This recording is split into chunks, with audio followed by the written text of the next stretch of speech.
Hello बच्चों, देखो बच्चों, आपके लिए बच्चे इस वीडियो में लेकर आया हूँ बच्चे क्लास 7th का मैथ है बच्चे। चैप्टर का नाम है एल्जेब्रिक एक्सप्रेशन। क्या नाम है बच्चे? Algebraic expression. आप जो भी काम कर रहे हो, हाँ आपसे ही बात कर रहा हूँ, आप जो भी काम कर रहे हो उस काम को कुछ देर के लिए रख दो, 15-20 मिनट के लिए रख दो बच्चे, आप है ना। बस आप ये वीडियो मन लगा के देखो, ऐसे कॉपी में लेकर बैठ मोबाइल लेकर बैठ जाओ बच्चे और आराम से देखो इस वीडियो को पूरा। जो चैप्टर पर निचोड़ है ना बच्चे, इसी वीडियो में दे रखा है, इसी वीडियो में जो आप देख रहे हो। तो इसलिए मैं कह रहा हूँ रिक्वेस्ट करो, आप जो भी काम करो पहले आप आधा अधूरा मत देखना, कभी देखा फिर से नहीं। आप जो भी काम कर रहे हो पहले आप काम कर लो, फिर इकट्ठा लेके बैठ जाना। आप अच्छे से नोट्स बना लेना, कॉपी ले लो, पेन ले लो और अच्छे से नोट्स बना लेना बच्चे। मैं क्या कह रहा हूँ, चैप्टर क्या है? Algebraic expression. क्लास 7th का मैथ है बच्चे। बहुत ही सिंपल तरीके से समझाऊंगा, पूरा कॉन्सेप्ट इसी वीडियो में दे दूंगा मैं, है ना। इसको हिंदी में बोलते हैं बीजीय व्यंजक। क्या बोलते हैं बच्चे? बीजीय व्यंजक। आइए बच्चे, हम और आप तैयार हो ना बच्चे? आप रेडी हो ना? ठीक है बच्चे, मन को एकदम हल्का कर लो अच्छे से, तब आके आराम से समझते हैं इसको, है ना मेरे बच्चे। आइए देखते हैं क्या है। देखो, इसका नाम है एल्जेब्रिक एक्सप्रेशंस, हिंदी में बोलते हैं बीजीय व्यंजक, है ना। तो अच्छा, ये शक्ल में दिखता कैसे है? एल्जेब्रिक एक्सप्रेशन दिखता कैसे है? तो ये दिखता ऐसे है, एग्जाम्पल मैंने पहले दे दिया इसके लिए।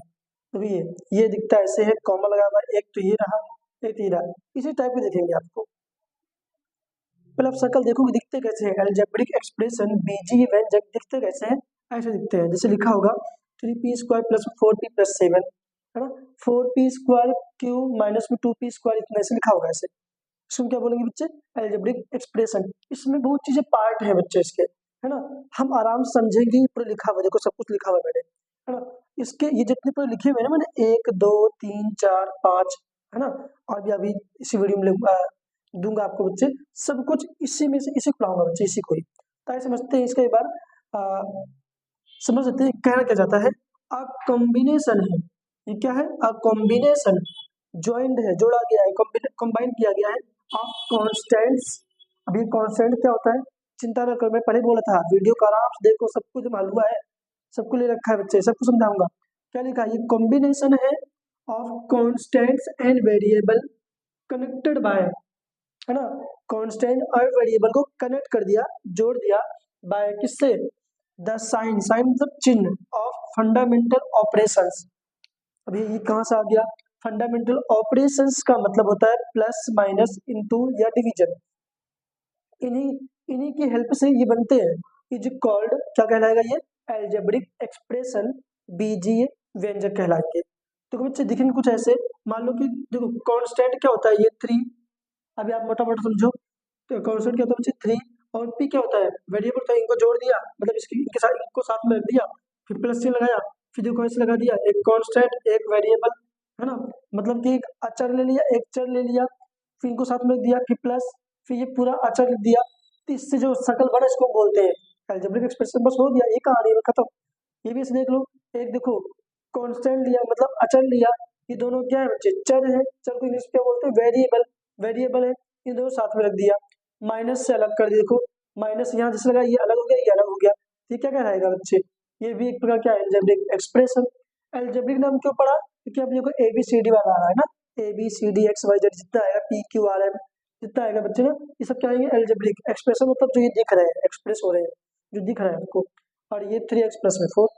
तो ये जो शकल दिख रहा है इसी को बोलते हैं बीजीय व्यंजक, एल्जेब्रिक एक्सप्रेशन। अब बता भी दिए किससे जुड़े होंगे ये? प्लस माइनस से गुणा भाग से जुड़े होंगे बच्चे। आइए तो बच्चे, वेरिएबल क्या होता है? सिंपल से, बहुत ही हलवा है बच्चे। तो क्या वेरिएबल क्या होता है? वेरिएबल वो चिन्ह होता है, वेरिएबल या चर वो चिन्ह होता है जिसकी वैल्यू, जिसका मान बदलता रहता है। बेवफा होता है भाई साहब ये। क्या? ये बदलता रहता है ना। क्या? जैसे मान लो दिया मैंने x प्लस 2 इक्वल टू 4, ऐसे दिया मैंने, कुछ भी नहीं दिया ऐसे ही, है ना। मान लो इक्वल कुछ रख भी नहीं रहा हूँ मैं, तो ठीक है ऐसे कर दिया, x प्लस में 2 कर दिया मैंने।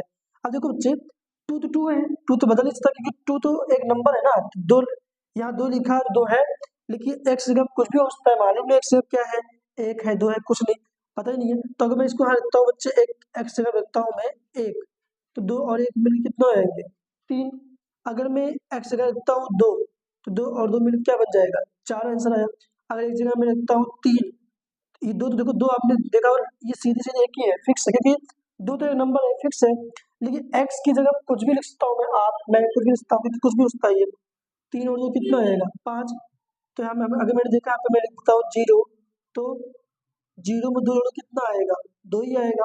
तो हमने देखा 2 वाला लाइन तो फिक्स है, तो इसको हम बोलेंगे अचर, आगे जो कि पढ़ेंगे हम, है ना। लेकिन जिसकी वैल्यू फिक्स नहीं है, उसकी जगह कुछ भी लिख सकते हो, कुछ भी, माइनस में भी लिख सकते हो, -1, -2, -3, 0 या 1 2 3, इसको हम बोलेंगे क्या, ये एक्स वाई जेड, यहाँ पे एक्स लिखा है ना, पी भी हो सकता है, एम हो सकता है, क्यू हो सकता है, टी हो सकता है, कुछ भी हो सकता है एबीसीडी अक्षर में से, तो उनकी वैल्यू फिक्स नहीं होता। तो इसको हम क्या बोलेंगे बच्चे, वेरिएबल, चर बोलेंगे। क्या बोलेंगे, चर। इसका मतलब चर ये है, चर ये है, चर ये, वेरिएबल ये, वेरिएबल ये, मतलब चर है, वेरिएबल ये वेरिएबल नहीं है, नॉन वेरिएबल है, या बोलते हैं कांस्टेंट, है ना। ये फिक्स है, 4 है तो 4 है, 2 है तो 2 है, 7 है तो 7 है, लेकिन ये कांस्टेंट नहीं है, इसके साथ पी स्क्वायर क्यू जुड़ा हुआ है, तो ये वेरिएबल, ये कांस्टेंट नहीं है, ये वेरिएबल हुए। क्यों ना, देखो यहाँ पे पी की वैल्यू कुछ भी हो सकता है, क्यू की वैल्यू कुछ भी हो सकता है, इनका जब मल्टीप्लाई करो यहाँ पे कुछ भी आ जाएगा, है ना। इसलिए कह रहा हूँ कि जिसकी वैल्यू, अभी आपको क्या समझना है, जिसकी वैल्यू फिक्स ना हो उसे हम क्या बोलेंगे, वेरिएबल, चर बोलेंगे। सर मैं बच्चे क्रिस्टल क्लियर हुआ। तो अभी आप लास्ट में क्या समझना है कि ऐसा कोई अक्षर जिसकी वैल्यू फिक्स ना हो, जो बदलता रहता है ना। एक्स जगह पे एक रखा तो कुछ आंसर आया, 2 रखा तो कुछ आंसर आया, 3 रखा तो कुछ आंसर आया, माइनस में कुछ रखूंगा तो कुछ आंसर आएगा, तो इस तरह क्या बोलते हैं, वेरिएबल। बच्चे मैं इतना डीप इसलिए जाने की कोशिश करता हूँ, मैं सोचता हूँ मेरे बच्चे उस पार है ना, तुम मोबाइल के या फोन के उस तरफ हो आप, तो उसको मेरे बच्चे पास में हो तो अच्छे समझाता हूँ अच्छे से। अभी दूर है तो कमेंट करो बच्चे कि मुझे यहाँ समझ में नहीं आया, है ना। तो आप, मैं सोचता हूँ कि बच्चों को क्लियर एकदम, हल्का सा भी कहीं दिक्कत ना रह जाए। तो बच्चों मैं भी कह रहा हूँ कि 1 + 2, एक जगह कुछ भी रखोगे मतलब एक जगह कुछ भी रख सकते हो आप। और जब कुछ भी रखोगे तो बदल रहा है वो, इसका मतलब क्या है बच्चे, ये वेरिएबल। अभी आप बस इतना समझो क्या, कि वेरिएबल वो अक्षर होते हैं जिसकी वैल्यू चेंज होती रहती है। ठीक है बच्चे, आइए देखते हैं अचर। अचर क्या होता है, ऐसा वैल्यू जो फिक्स हो, अडिग हो, क्या हो, फिक्स हो, अडिग हो, इसको कोई हिला नहीं सकता। जैसे मैंने दिया बच्चे 5, है ना, मैंने दिया, देखो अगर मैं 5 में 2 जोड़ूंगा, 5 2 देखो 2, ये भी अचर है, कांस्टेंट है, ये भी कांस्टेंट है, तो 5 2 कितना हुआ, 7 ही होगा ना। अब इसके अलावा कुछ आंसर आ ही नहीं सकता, 5 में 2 जोड़ो तभी भी 7 आएगा, 2 में 5 जोड़ो तभी भी 7 ही आएगा। लेकिन अगर मैं इसकी जगह पे एक्स देता तो, या मैं इसकी जगह पे पी देता तो, मान लेते पी दिया है, पी कह दिया पी, अब पी की जगह में एक भी था, एक, तो 5 में जोड़ूंगा कितना आएगा, 6, पी की जगह में 2 भी जोड़ूंगा, रख सकता हूँ मैं, तो 5 और 2 कितना आएगा, 7, पी की जगह में 3 भी लिख सकता हूँ, 5 3 8, तब ये क्या हो गया, वेरिएबल, जिसको बोलते हैं चर, इसकी वैल्यू फिक्स होती नहीं है। तो ये किसकी वैल्यू, जो जिसकी वैल्यू फिक्स होती है उसे हम क्या बोलेंगे बच्चे, कांस्टेंट। यहाँ पे मैंने क्यों 2 लिखा, 5 और 2 7, तो इसके अलावा कोई आंसर तो आना ही नहीं है। तो ऐसा अक्षर, ऐसा सिंबल, ऐसा अक्षर जिसकी वैल्यू फिक्स हो, जिसकी वैल्यू फिक्स हो, उसे हम क्या बोलेंगे, कांस्टेंट। जैसे यहाँ पे देखो 4 लिखा है, तो 4 तो कांस्टेंट है, लेकिन अगर मैंने पी लिख दिया तो फिर पी वेरिएबल हो गया। अब यहाँ पी जगह पे 0 तो रखता हूँ मैं, तो यहाँ पे 0 रखूंगा तो 4 का मल्टीप्लाई 0 करो कितना आएगा, 0 रहेगा। यहाँ पी की जगह अगर 1 रखूंगा तो 4 बन जा 4 होगा। तो मतलब अगर पी ना रहे, अगर पी रहा तो ये वेरिएबल बन जाएगा, अगर पी ना हो ना, ये कांस्टेंट है, 4 है तो 4 ही रहेगा। तो जितने डिजिट में होते हैं ना बच्चे, माइनस में 3, माइनस में 79, है ना, 2 पॉइंट में 5, है ना, 2 पॉइंट में 3, ये सारे नंबर क्या है बच्चे, ये सारे क्या है बच्चे, कांस्टेंट है। जब डिजिट है तो उतना ही रहेगा, फिक्स है ना, अलग तो कर नहीं सकते। तो ये ऐसा वैल्यू, ऐसा अक्षर जिसकी जो फिक्स हो उसे हम क्या बोलेंगे, कांस्टेंट बोलेंगे। क्लियर। तो आइए देखते हैं चीज, देखो इसमें देखो ये 7 7 तो 7 ही रहेगा, ये तो कांस्टेंट है, लेकिन ये वेरिएबल देखो यहाँ पे, ये ये वेरिएबल, ये नॉन वेरिएबल है, मतलब कि कांस्टेंट है। तो देखो यहाँ पे अलग अलग जोड़ दिया, तो ये पूरा पूरा बन गया वेरिएबल, क्योंकि यहाँ पे रखोगे इस पे तो सब पड़ेगा ना भाई। इतने टर्म क्या होते हैं, देखो भैया, ये जो एलजेब्रिक एक्सप्रेशन दिख रहा है ना, मैंने इतना शुरू क्या बताया, ये क्या है सारे एलजेब्रिक एक्सप्रेशन, है ना। ये क्या है, बीजी व्यंजक, बीजी व्यंजक के हर एक पार्ट को, एलजेब्रिक एक्सप्रेशन के हर एक पार्ट को जो दिख रहा है पार्ट ना, हर एक पार्ट को टर्म कहते हैं, पद कहते हैं। जैसे एग्जाम्पल में दिया मैंने लिख रखा है 3xy माइनस 5y प्लस में 1, ये एक एल्जेब्रिक एक्सप्रेशन है। दिख रही है इसकी जैसे नहीं दिख रहा है, एल्जेब्रिक एक्सप्रेशन है। इसका ये पार्ट है, मान लेते हैं ये क्या पार्ट है 3xy, दूसरा पार्ट क्या है माइनस में 5y, तीसरा पार्ट क्या है 1। इसका ये पार्ट, इसका ये पार्ट, ये पार्ट क्या कहलाएगा, पद कहलाएगा। क्या कहलाएगा बच्चे, पद, टर्म है ये।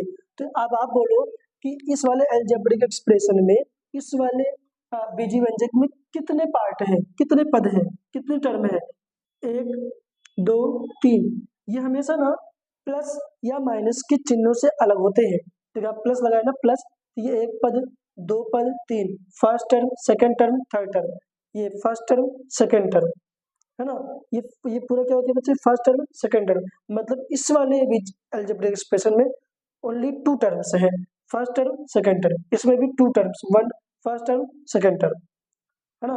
टर्म देखो बच्चे, ये क्या है, कांस्टेंट है, ये क्या है, वेरिएबल है। कांस्टेंट वेरिएबल से ही तो मिलके तो बनते हैं, लिखा है constant and variable connected by क्या, sign, the science of fundamental operation, इससे अलग होंगे बच्चे, ठीक। तो इनके क्या बोलेंगे बच्चे, इनके क्या बोलेंगे, पद बोलेंगे, टर्म बोलेंगे। आज देखते हैं फैक्टर क्या होता है बच्चे, बहुत ही आसान है फैक्टर समझना। अनुवादित से लिख दिया मैंने 3xy, तो 3 को मैं अलग सकता हूँ ऐसे, x अलग, y अलग, ये 3xy, ये इसके फैक्टर हो गए। जैसे मैंने दिया 5xy, है ना, तो यहाँ पे देखो बच्चे 5 इंटू में x इंटू में y, तो ये 5 भी x भी y भी इसका क्या हुआ, फैक्टर हुआ। जैसे मैंने दिया बच्चे मैंने 16, तो 2 इंटू में 2 इंटू में 2 इंटू में 2 इंटू में 1, सारे फैक्टर है बच्चे इसके, है ना।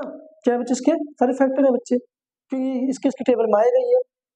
तो जिसके जो पार्ट होते हैं ना बच्चे, इसको क्या बोलते हैं, फैक्टर, गुणनखंड बोलते हैं। क्लियर।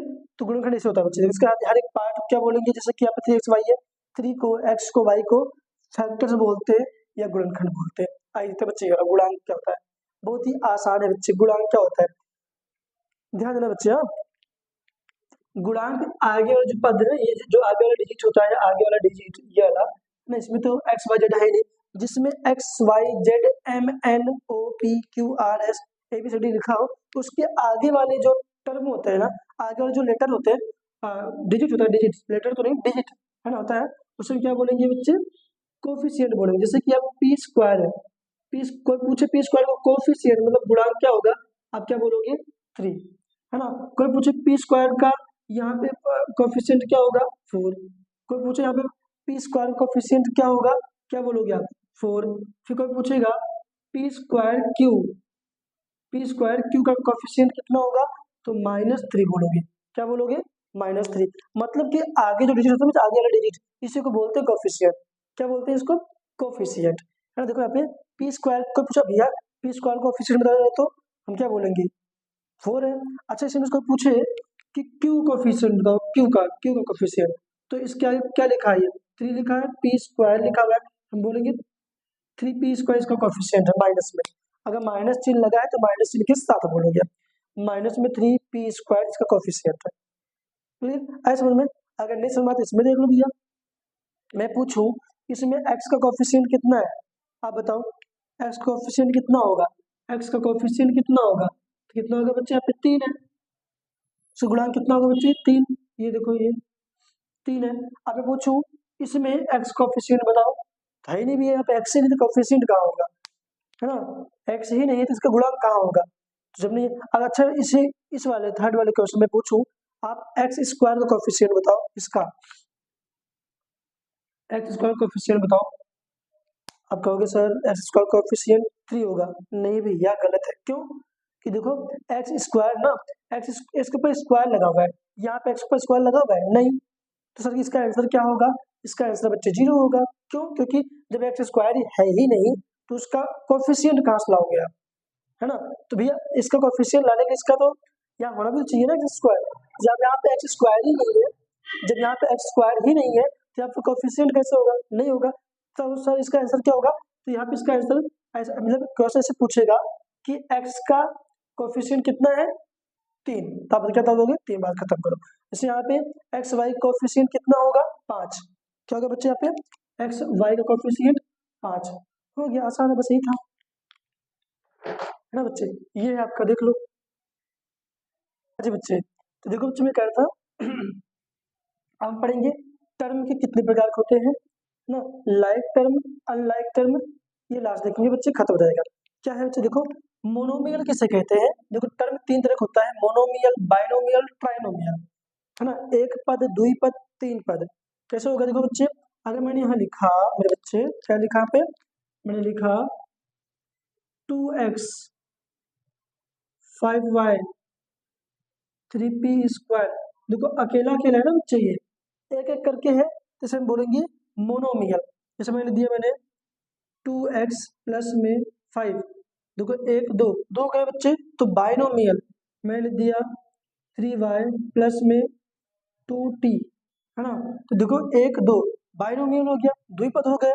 मान लो मैंने दिया बच्चे यहाँ पे 3x² प्लस में 2/3, देखो एक पद ये वाला, दूसरा पद ये, तो इसे क्या बोलेंगे बच्चे, एक दो जिसमें दो पद हो, फर्स्ट टर्म सेकंड, जिसमें दो टर्म हो, उसे हम क्या बोलेंगे बच्चे, बाइनोमियल। बाई का मतलब होता है दो, मियल का मतलब होता है टर्म, तो दो टर्म, है ना बच्चे।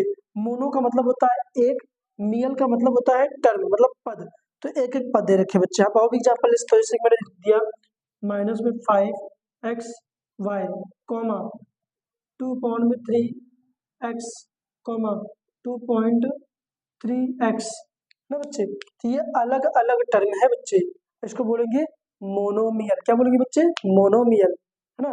तो अब देखो, आप समझ सकते हो ट्राइनोमियल किसे कहते हैं, जैसे मैंने दिया 5xy माइनस में 3y प्लस में p, तो ट्राई मतलब तीन, एक दो तीन टर्म हो गए।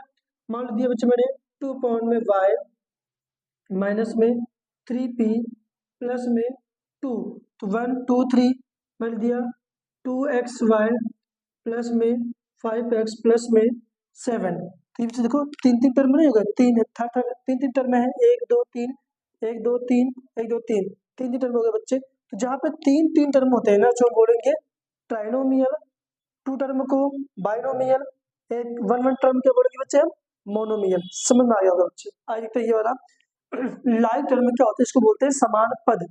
जैसे दिया बच्चे मैंने 9y 9y कॉमा 2y, ये सब क्या हो गया बच्चे, समान पद। क्यों समान पद है, पीछे वाला मिलना चाहिए, y यहाँ पर है ना, तो समान पद हो गया। अगर मैं यहाँ पे लिख देता क्या 9y यहाँ पे 2x, तब समान पद नहीं है। क्यों नहीं है, क्योंकि पीछे वाला मैच नहीं कर रहा है। अगर मैं ऐसे कर दूं तो अभी तब क्या कहूँ, समान पद है, ऐसे कर दूं तो ऐसे, हाँ सर अब तो हो गया समान पद, ये लाइक टर्म हो गया, नहीं भी लाइक टर्म नहीं है। क्यों नहीं है बच्चे, मैंने क्या बोला, अभी बार बोल रहा हूँ ना कि पीछे वाला अक्षर मिलना चाहिए। यहाँ पे क्या है, पीछे वाला अक्षर, यहाँ पे है बच्चे x, यहाँ पर है y, तो लाइक टर्म नहीं है, अनलाइक टर्म है, जो कि इसमें आएगा, है ना। लाइक टर्म के जो पीछे वाले आगे वाले से मतलब नहीं है, पीछे वाले मिलना चाहिए। यहाँ पर y है, यहाँ पर भी y है, तब ये लाइक टर्म होगा, है ना। और लाइक टर्म आपस में जोड़ सकते हो, घटा सकते हो, लेकिन इनको नहीं कर सकते ऐसे। सब इनको कर तो सकते हैं, ऐसे करके माइनस लगा दूंगा हो जाएगा, नहीं या नहीं नहीं करना गलत हो जाएगा आपका, एग्जाम में आपको 0 नंबर मिलेंगे, है ना। तो ये x है, ये y है, पीछे वाला नहीं मैच कर रहा, तो ये लाइक टर्म है, तो वे नहीं, है ना। इसको मैं करता हूँ भैया रफ ऐसे, तो भैया होंगे कौन, इसको मैं जोड़ घटा सकता हूँ, इसको ऊपर वाले को। अगर यहाँ कॉमा हटा के मैं माइनस कर दूं यहाँ पे, तो 9 में से 2 का कितना बचेगा, 7y, घट जाएगा ये आपस में, है ना। लेकिन ये आपस में अगर ये अनलाइक टर्म होता तो नहीं होता। जैसे मैं बोल दूं यहाँ पे 5xy प्लस में 5x, बताओ इसका आंसर कितना होगा जोड़ने पे, बोलो। हाँ से बोला आपने, क्या जोड़ेंगे ही नहीं, क्यों, क्योंकि सर अभी आपने कहा था, क्या कहा है कि एक्स वाई पीछे वाला मिलना चाहिए, तो यहाँ पे केवल एक्स एक्स मिल रहा है, वाई तो है ही नहीं इसमें। हाँ तो आगे वाला मिल रहा है ना सर, आगे वाला मिलने से क्या होता है, अभी आपने कहा ना कि आगे वाले मिलने से कुछ नहीं होता, पीछे वाले मिलना चाहिए। हाँ सही बात है, ये आपस में जुड़ नहीं सकते ना घट सकते हैं, मल्टीप्लाई हो जाएगा, डिवाइड हो जाने की ना, ये घट नहीं सकते, जुड़ नहीं सकते। अब क्या होगा बच्चे, यहाँ पे हमें इसको जोड़ने के लिए यहाँ पे वाई होना चाहिए, है ना। अब देखो हो गया ये लाइक टर्म, अब इसको जोड़ सकते हो, तो 5 और 5 कितना आएगा 10 एक्स वाई, है ना। लेकिन अगर मैं बोल दूं भैया कि 3x प्लस में 3p, है ना, जोड़ दे से, तो भैया जोड़ नहीं सकते इसको, हम गलत है ये, जोड़ नहीं सकते। क्यों जोड़ सकते? क्योंकि सर देखो पीछे वाला नहीं मिल रहा है, यहाँ पे p है, यहाँ पे x है, तो ये मैच तो कर नहीं रहा, है ना, मैच तो कर नहीं रहा, इसीलिए ये लाइक टर्म तो हुए नहीं। और एग्जाम्पल देता हूँ मैं आपको, ऐसे बच्चे ऊपर समझ में आ गया होगा आपको, इसमें बोल दूं ऐसे क्या कि भैया 3p² q² नहीं, q3² 3p² q लिख दिया, प्लस में 4 4qp²। क्या ये जुड़ सकता है? बताओ बताओ, जुड़ सकता है ये? नहीं जुड़ सकता सर। जुड़ सकता है भाई, जुड़ सकता है। कैसे? सर आप कहते हो सर पीछे वाला मिलना चाहिए, पिछू वाला तो मिल ही नहीं रहा, हम जोड़ कैसे सकते हैं? हम बता रहे हैं ना कैसे जुड़ेगा। देखो यहाँ p के ऊपर स्क्वायर है, यहाँ p के ऊपर भी स्क्वायर है, यहाँ पे q के ऊपर एक है, जहाँ पे कोई डिजिट नहीं लिखा तो वहाँ पे एक माना आता है, तो ना इसकी पावर देखो यहाँ पे कितना है, एक। q के ऊपर कुछ नहीं है तो एक माना आएगा, यहाँ पे q के ऊपर कुछ है तो एक माना आएगा। देखो सेम वही तो है ना भैया, p² q, बस फर्क है आगे पीछे लिखा हुआ है। हाँ आगे पीछे तो कोई फर्क नहीं पड़ता, है ना, तो उससे कोई फर्क नहीं पड़ेगा। हाँ जी नहीं फर्क पड़ेगा, क्योंकि बात वही लिखा हुआ है। देखो देखो ना ऐसे, आगे मैं बोलूँ 3 का मल्टीप्लाई टू करो कितना आएगा, 3 2 जा 6, अगर 2 का मल्टीप्लाई 3 करो कितना आएगा 6, बात तो वही हुआ ना, बस आगे पीछे लिखा हुआ है। तो क्या होगा, हम इसको जोड़ सकता हूँ, देखो यहाँ पे p² है, p² है, तो 4 और 3 कितना आएगा 7, p² लिख सकता हूँ ऐसे, इनमें से कोई भी लिख दो, बात बन जाएगी, कि दोनों तो एक ही है, लेकिन तरीका अलग है। समझ में आ गया बच्चे कि लाइक टर्म क्या होते हैं? लाइक टर्म आपस में जोड़ सकते हो, घटा सकते हो, ऐसे नहीं कर सकते कि अगर अनलाइक हो तो कर सकते हो। देखो इस पे आते हैं, 5xy, है ना, 5xy, यहाँ दिया मैंने क्या 3p, क्या ये अनलाइक टर्म है। देखो ना यहाँ पे भी, यहाँ पे सीधे सीधे दिख रहा है कि p यहाँ पे xy है, अच्छा यहाँ पे ये 5y 5xy लाइक टर्म है क्या? हाँ सर लाइक टर्म है, तो ये तो मिल रहा है ये। फिर से बात कर रहा हूँ, आगे वाला आपको मैच करने की जरूरत नहीं, पिछू वाला मैच करो। पिछू वाला क्या है, एक्स वाई, यहाँ पे केवल वाई है, तो कैसे हुआ ये? अनलाइक टर्म है ये, क्या बच्चे? अनलाइक टर्म है। इसमें बोल दूं मैं यहाँ पे 2p 4q, कैसे टर्म है ये? सर ये तो लाइक टर्म हो गए। नहीं भैया ये भी अनलाइक टर्म है, कैसे? देखा, p है, q है, अलग अलग नहीं हुए, तो कुल मिला के जो अलग अलग होते हैं बच्चे, सब क्या बोलेंगे? Unlike term. आते हैं बच्चे इस वाला लास्ट टॉपिक है बच्चे। देखो भैया आपको दिया होगा, पूछेगा फाइंड द वैल्यू ऑफ, ऐसे m-2 दिया है ना, ये क्वेश्चन है आपका, है ना, लिखा है कि find the value of m-2, बोला है इसकी वैल्यू निकालो। अगर आपके m की वैल्यू दो दिया हूँ, इसकी वैल्यू निकाल दिखाओ आप। m की वैल्यू दो दिया हुआ है तो इसकी वैल्यू निकाल दिखाओ आप। अगर p की वैल्यू -2 दिया है तो इसकी वैल्यू निकाल दिखाओ आप। अगर p की वैल्यू -2 दे रखा है तो इसकी वैल्यू निकाल दिखाओ। बहुत ही सिंपल है। क्या करोगे, जहां जहां जहां जहां m देखोगे वहां वहां 2 उठा के रख दो और सॉल्व कर दो, आ जाएगा आपका आंसर। देखो ये देखो, यहाँ पे m की जगह क्या रखना है हमें, 2, तो यहाँ पे m रख दिया मैंने 2, और ये 2 पहले से ही है ना, और 2 2 कितना आएगा 0, 2 में से 2 कट गया 0, आंसर आ गया बच्चा आपका ये, है ना। 2 में से 2 गया 0, मैंने क्या किया, जहाँ पे m था वहां उठा के 2 रख दिया। ऐसा ही आपको करना है, आप जो वीडियो देख रहे हो, है ना, तो क्या करना है आपको अच्छे से करना है। अब बताओ इसमें कैसे करूंगा मैं, बताना, बताओ भैया कैसे करूंगा इसको मैं, बताओ। यहाँ पे देखो मैंने क्या बोला कि जहाँ पे m देखोगे ना, इसमें m देखोगे ना, m के सामने m के लिए 2 दे रखा है ना, जहाँ पे आप m देखो वहां पे 2 उठा के रख दो, आइए रखते हैं। यहाँ पे 3 है, इसके इसके बीच में एक बात और सीख लो कि इसके इसके बीच में कोई चिन्ह नहीं है ना, दिख रहा है क्या कोई चिन्ह इसमें, प्लस माइनस नहीं दिख रहा, तो जहाँ कोई चिन्ह नहीं, तो दो दो डिजिट के बीच में कोई चिन्ह नहीं है, इसका मतलब गुणा का चिन्ह है, किसका? मल्टीप्लाई का साइन है। तो 3 और m² के बीच में मल्टीप्लाई लगाया, m की जगह क्या पुट करना है 2, 2 दिया, इसके ऊपर स्क्वायर है तो स्क्वायर कर दिया। समझ में आया कि नहीं आया भैया? पहले बात, एक बात क्लियर कर लो, इसके इसके बीच में कोई चिन्ह नहीं है तो गुणा का चिन्ह है, मतलब मल्टीप्लाई का साइन है। तो 3 लिखा यहाँ पे, मल्टीप्लाई लगाया, m की जगह पुट किया बच्चे 2, 2 2 जा, यहाँ पे देखो 2 के ऊपर स्क्वायर लगा दिया बच्चे, फिर सॉल्व करूंगा, 2 के ऊपर क्या लगा दिया बच्चे, स्क्वायर। अच्छा यहाँ माइनस है तो -2 लिखा, इसके इसके बीच में मल्टीप्लाई साइन लगाया, एम की जगह फिर क्या रखोगे बच्चे? आप देखो ना, चीटिंग करना तो आता है ना, बस देखते जाओ रखते जाओ। हाँ भाई, चीटिंग करने बड़ा मजा आता है। हाँ, तो एम जगह पुट करोगे भैया, यहाँ पे 2 माइनस में 7, यहाँ तो एम वगैरह दिया ही नहीं है, केवल 7 है। आइए देखते हैं मेरे बच्चे, 3 मल्टीप्लाई 2 टू जा कितना होगा? 4, 2 टू जा 4। भैया 2 का 2 बार गुणा करना है ना, 2 टू जा 4, यहाँ पे 2 टू जा 4 माइनस में 7। सॉल्व करो बच्चे से, 3 4 जा 12, 3 4 जा 12, 3 चौके 12, माइनस में देखो, माइनस माइनस क्या होगा यहाँ पे? प्लस। अगर नहीं पता है जान लो, माइनस माइनस प्लस होता है। छुपे छुपे बता रहा हूँ, किसी को बताना मत, है ना? क्या? Minus minus plus. तो भैया 7 और 4 कितना आएगा? 11। 7 और 4 11। तो इसमें बताओ कौन डिजिट बड़ी है, 7 बड़ा है कि 4 बड़ा है? सर 7 बड़ा है, तो 7 सामने कौन चिन्ह है? माइनस का, तो माइनस चिन्ह लगा दिया। अब इसको सॉल्व कर लो बस, इसके आगे 12 में से 11 गया, 1 बचेगा, हो गया इसका आंसर। हो गया इसका आंसर बच्चे, है ना बच्चे? तो यहाँ देखो, जहां जहां पे एम देखोगे, एम देखो क्या रखोगे? 2 रख दोगे, बस देख के चीटिंग में है बस।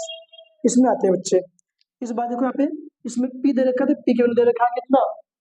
p is equal to -2। जहां जहां p देखो वहां -2 रख दो।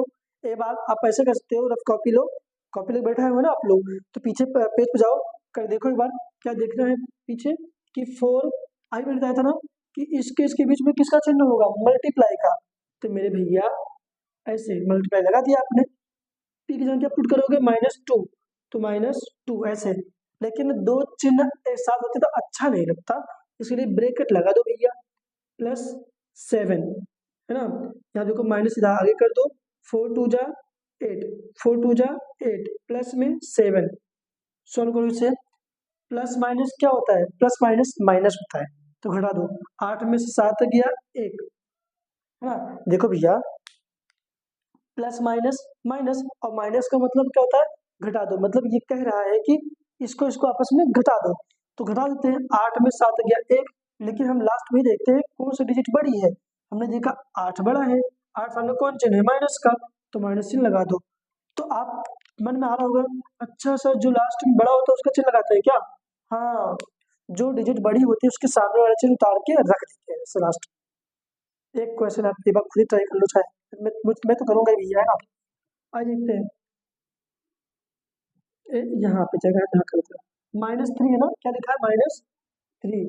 देखो -3 ये और पी के बीच में कोई चिन्ह नहीं है, तो मल्टीप्लाई लगा दो, मतलब गुणा का चिन्ह लगा दो।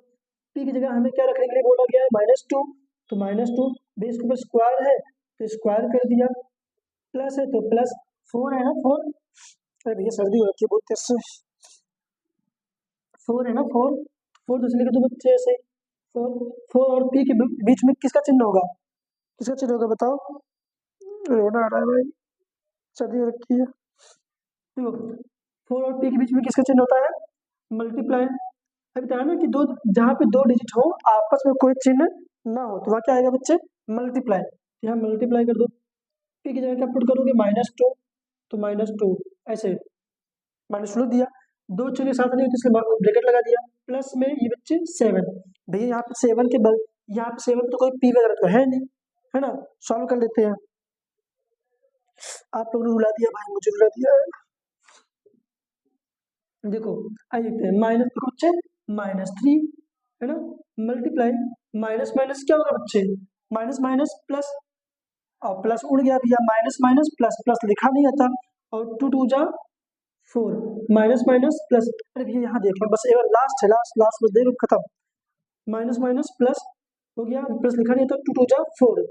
अब देखिए यहाँ पे प्लस माइनस बच्चे, -4 टू जा 8, +7। देखो भैया प्लस माइनस -4 टू जा 8 +7, और आगे सॉल्व कर लेते हैं मेरे बच्चे, माइनस रहने दो, 4 3 जा 12, माइनस में 8 प्लस प्लस में 7, माइनस माइनस कितना होगा? प्लस, माइनस माइनस प्लस, 12 और 8 20, दोनों में कौन बड़ा है? 12 बड़ा है, 12 से नीचे कौन सा लगा है? माइनस का माइनस लगा दिया, प्लस में 7, प्लस माइनस कितना होता है? प्लस माइनस माइनस, 20 में से 7 गया कितना बचेगा बच्चे बताओ? 20 में से 7 गया मेरे बच्चे, बचेगा 13 13 मेरा ना करना भैया बैठ के, है ना। देखो प्लस माइनस माइनस में तो दो डिजिट को आपस में घटा दो, तो 20 में 7 गया 13, फिर 13 मेरा, है ना 13। यहाँ पे दोनों में कौन बड़ा है 20, 20 सामने कौन चिन्ह है माइनस, माइनस लगा दिया भैया लास्ट में, तो आंसर हो गया हमारा ये, है ना। तो ये देख लो लास्ट में ध्यान दिया करो कि प्लस माइनस माइनस होता है बच्चे। तो ये रहा बच्चे पूरा पूरा कॉन्सेप्ट। अब आप ना अगर इसका एक्सरसाइज जब करोगे ना आपके लिए एकदम हलवा लगेगा, एकदम आसान लगेगा, आपको सर मैं खुद ही कर लूंगा इसको, है ना। हालांकि मैं इसके सारे एक्सरसाइज करवाऊंगा, आप मेरी वीडियो का वेट करना, है ना। अगर आपको इसका जो फर्स्ट एक्सरसाइज चाहिए तो आप कमेंट करो कि सर मैं उसका एक्सरसाइज में दीजिए, मैं बनाऊंगा तो एक बार कमेंट करोगे तो मुझे ये मोटिवेशन मिलता है ना, मोटिवेशन। वैसे भी इस वीडियो पढ़ाते पढ़ाते मुझे हम आप लोगों ने मुझे रुलाई दिया भैया, है ना, रुलाया नहीं, आप लोग प्यार है ना भैया। मुझे तो सर्दी हो रखा है, सर्दी मुझे तेज तो सर्द होता है जब, तो आंख में आंसू तो आते ही आके, बाकी आप पढ़ाई करते हो मेरे बच्चे। धन्यवाद।